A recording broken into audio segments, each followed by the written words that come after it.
guys. It's my first time at Satellites. Is it anyone else's first time at Satellites? Yeah? Okay, we are in this together. I've been to like tons of festivals like this, just none quite as good. No, I'm joking. I'm joking. Okay, as I've already been introduced, my name is Belle. People try to work out my accent. I'm from a tiny little corner of Wales. Yes. Come on, hello, I see you. Come say hi to me after. We're probably related. And I have loved Jesus my whole entire life. Imperfectly, but I have loved him my whole entire life, and I studied him. And basically what happens is when you are nerdy for long enough, they give you a reward, and they just start calling you a doctor, and that's what happened to me. But if I'm being honest, the most impressive, the most interesting, the most likable and compelling thing about me is my dog, Milo. And so I'm just going to give you the goods, like straight up, if we have them. I'm hoping we have them, because this is really how I get people to like me. Here you go. Okay, he is my tool. Thank you, I know. So basically what I do is I show people Milo either in the flesh or like in a photo, because basically I'm like, if anyone has raised a dog that iconic, they must be likable, right?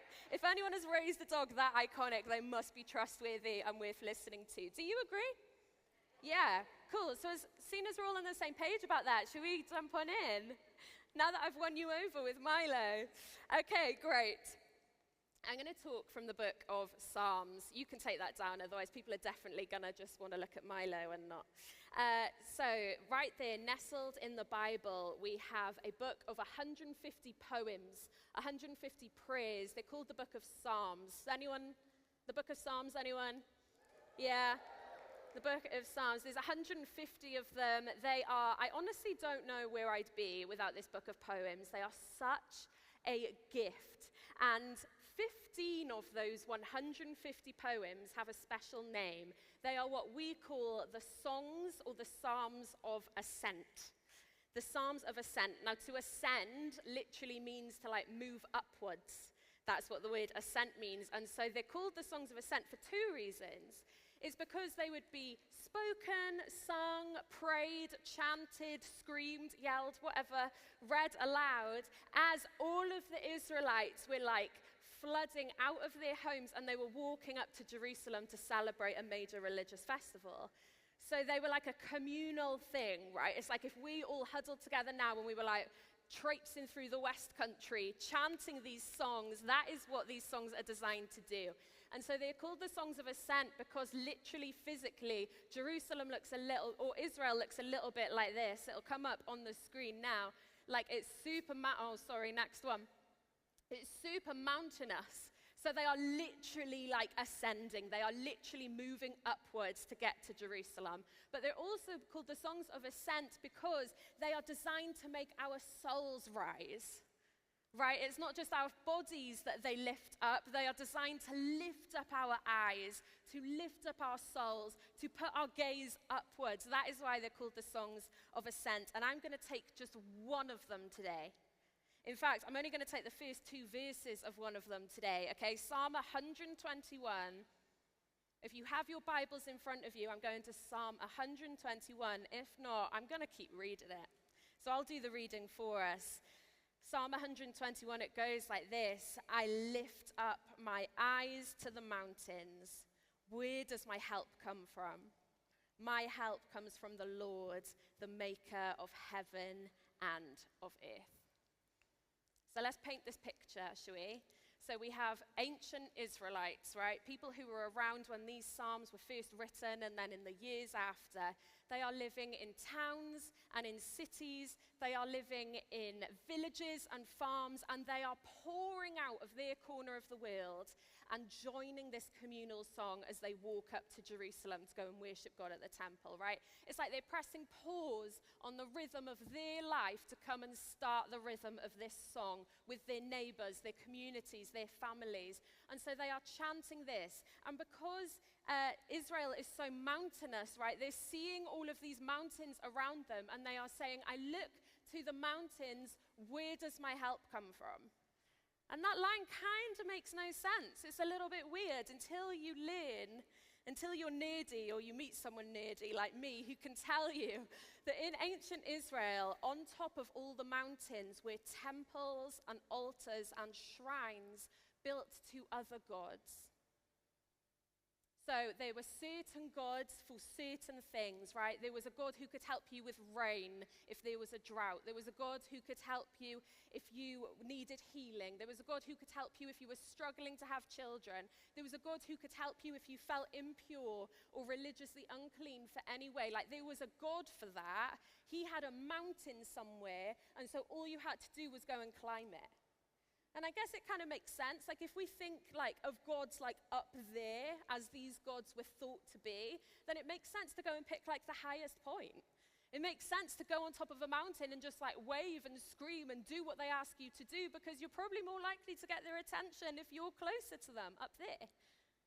And so that is what the Israelites are walking past. They are walking past mountains that on the top of them have temples dedicated to other gods that promise help.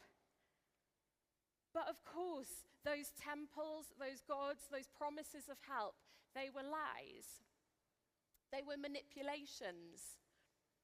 They were getting people because they're vulnerable. They weren't true. They didn't actually offer help, did they? And so, when we know that context, when we know that literally what the Israelites are seeing around them are fake and false offers of help, how powerful is it that they are walking through those offers of help and they are declaring, I lift up my eyes to these mountains. Where does my help come from? My help. It comes from the Maker, it comes from the Lord, the Maker of heaven and of earth. That makes it a pretty powerful little line, doesn't it, when you know the context of why they were saying it. The Message version, a different version of the Bible, it puts it this way. I look up to the mountains. Does my help come from these mountains?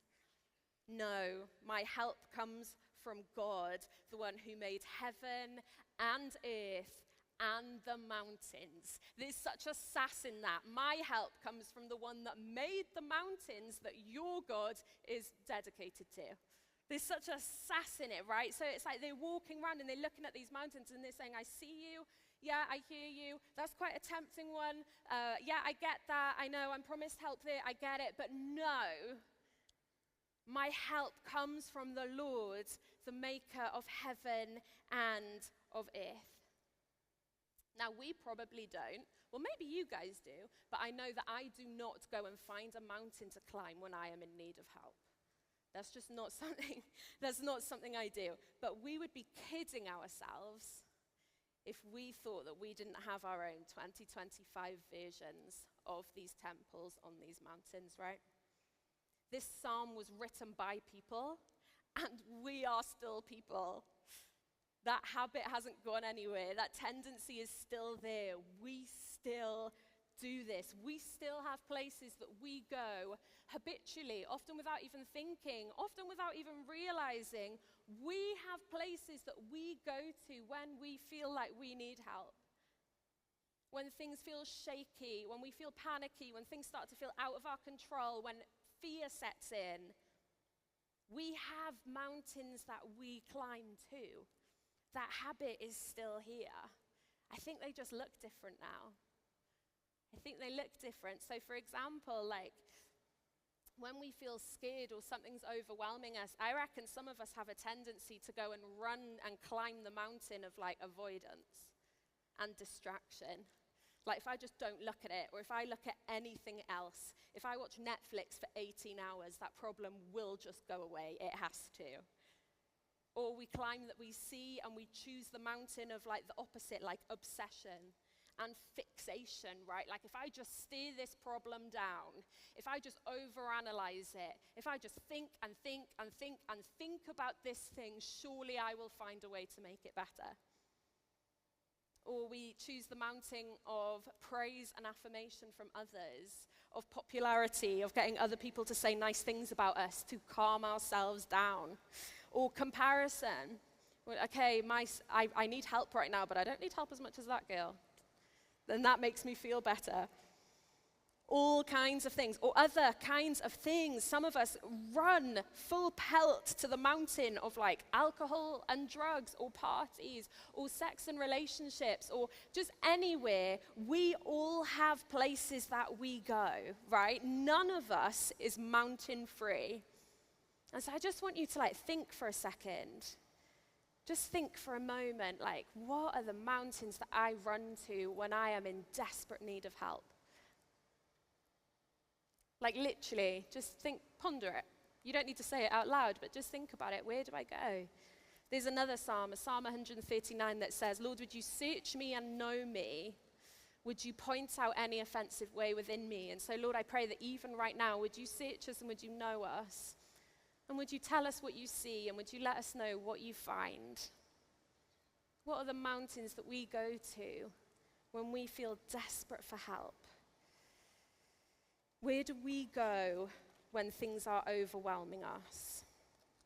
Because the thing is, and I hate to be the bearer of bad news, guys, but those mountains, just like the physical ones that the Israelites were walking through, they're lies, they're manipulations. They don't actually offer any kind of help. Not real help, not true help, not lasting help. They can't do that, and they don't do that. They are lying to us. If we're looking for help on any mountain, we're looking in the wrong place. And so into our own context, I'm going to read it again. I lift up my eyes to the mountains, my own mountains, right? The mountains I have built and that I have run to. I lift up my eyes to those mountains. Where does my help come from? Does my help come from those mountains? No, my help, your help, our help, it comes from the Lord. It comes from the maker of heaven and of earth. What I've loved is, over the past few weeks as I've been thinking about this talk, right, I have loved like reading the Gospels, the stories of Jesus' life. I have loved it because basically having Psalm 121 in my head, having these mountains like in my head, what I've realized is that the people that crowd the Gospels, right, the people that are there when Jesus is walking around doing his thing in those years that he was on earth, it is the same defiance, right? So the same defiance that had the people walking past mountains thousands of years earlier and saying, my help doesn't come from there, and it does not come from there, and I know it looks like it comes from there, but it doesn't, and it does not come from there. My help comes from the Lord, the maker of heaven and earth. That is the same defiance, right? That is the same faith that had people hundreds, thousands of years later throwing themselves at Jesus as he walked past, asking him for help.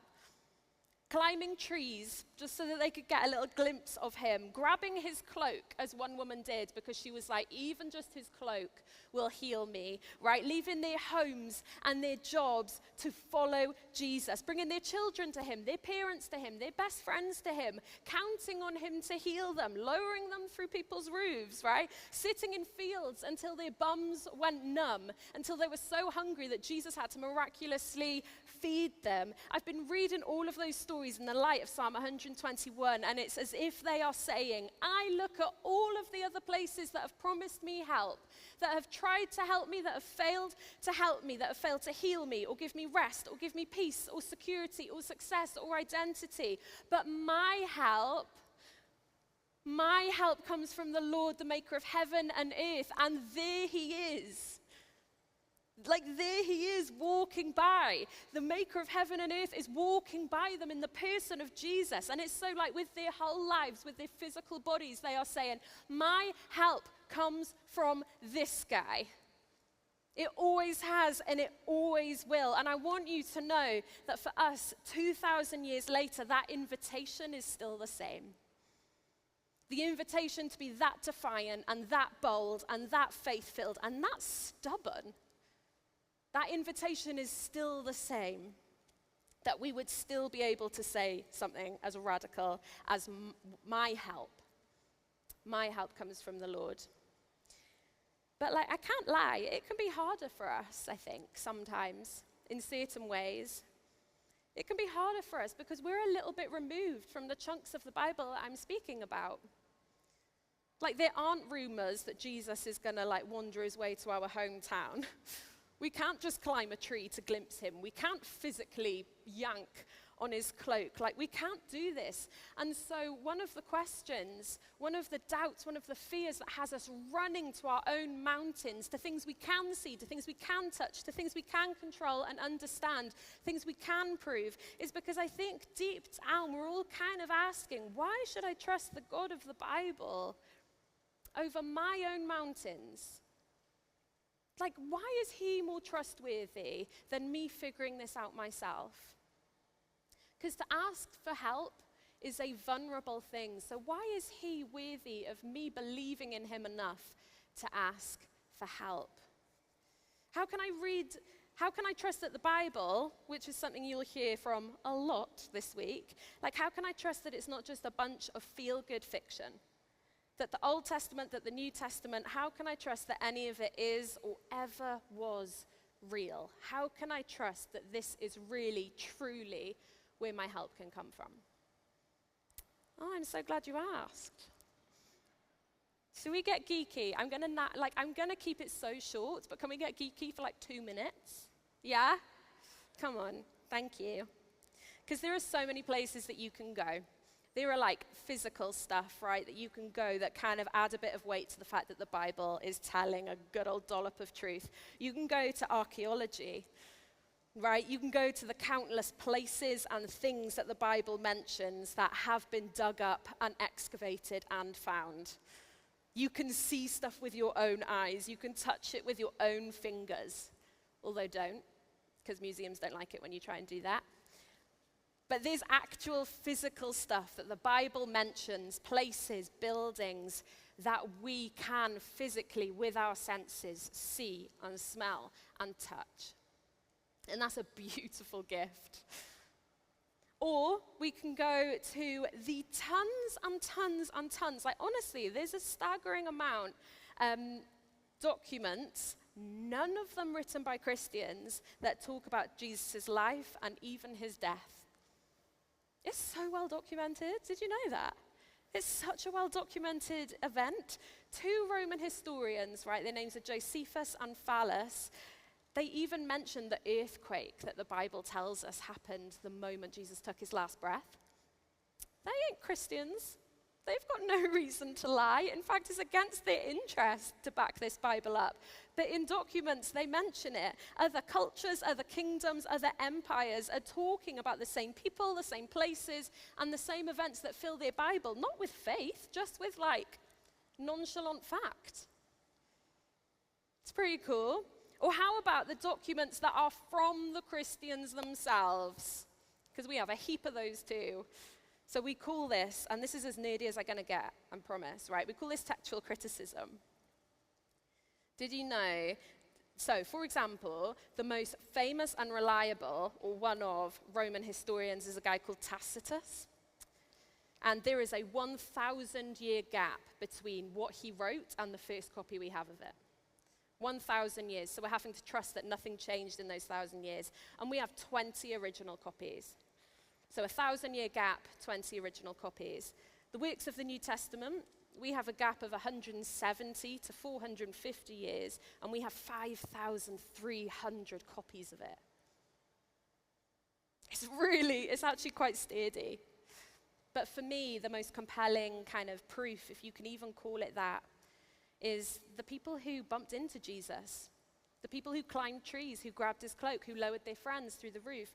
The people who had their lives turned upside down by the Lord, the maker of heaven and earth. The Lord made flesh in Jesus. He changed the way they understood everything. He changed where they went for help. Immediately people were willing to live for this Jesus. Immediately people were willing to die for this Jesus, not because they thought it was a nice idea or a hope-filled story or a good theory. No one's dying for any of that. They died because they believed that he was the Lord, the maker of heaven and earth, the one in whom they can find their help, that he was everything he said he was. because they believed it to be true completely and utterly in every single sense of the word. He was the Savior. He is the name that you can shout from the mountaintops and on the streets. He is the one who has power in his name. That is why they were willing to live for him. That's why they were willing to die for him. And the Jesus movement has become the largest, most diverse religious movement that history has ever seen. And billions of people are still willing to live for him, and they're still willing to die for him. So you can look back at the thousands and thousands of years. You can look around at the billions and billions of people, and you'll find your evidence if you want it. But maybe, and this is where I'll come into land, where I tend to find that the most tangible and real and trustworthy evidence for the existence of God is how much I need him. So actually, the evidence that I find most compelling that the God, the maker of heaven and earth, can be trusted, actually I find it within me. There's this quote by C.S. Lewis. C.S. Lewis, the author of Narnia. Yeah, the one who made us wish for a friend as good as Mr. Tumnus, or a piece of Turkish delight that wasn't disgusting, neither of which exist. He said this. He said, if we find ourselves with a desire that nothing in this world can satisfy, the most probable explanation is that we were made for another world. I don't know about you, but I feel pretty confident in saying that there is something within us that knows that there is something more. There is something within us that is longing and yearning. There's something in us that is needy. There is something in us that wrestles, and we were designed to. There is something in us, I think, I believe, I'm just going to say, that knows that these mountains are not enough. We know that. That's why we're here. We were designed to be needy. We were designed to need help and to have that need and have that help given by the Lord, the maker of heaven and earth. We were designed to live in partnership with him. We have a desire that nothing in this world can satisfy. So maybe we just need to trust that we were made for another world. My help comes from the Lord. It comes from the maker of heaven and earth. We know this. We feel this. I wonder if maybe we can trust it. Right? Maybe we can trust him because of how much we need him. I want to say, if your need for God is all that you've brought with you this week to Satellites, if it's all you've been able to bring, you've brought enough. You've brought enough. Sometimes our need is all we bring, because he, in his love and in his kindness, wants to say to us this week, over the next few days, that we too, with faith and with vulnerability, whether we have the confidence to scream it or we feel like we need to whisper it, that we can look at our mountains, we can walk through them and say, I lift up my eyes to the mountains, all the places I go for help. Where does my help come from? My help comes from the Lord, the maker of heaven and of earth. We're going to pray. We're going to pray. I'm going to invite Lucy and Katie to come up as we pray for each other. But I was wondering, do any of you just feel like you need help? And you have exhausted yourself trying to get it in different places? Mountains are tiring to climb. I don't know if you've noticed.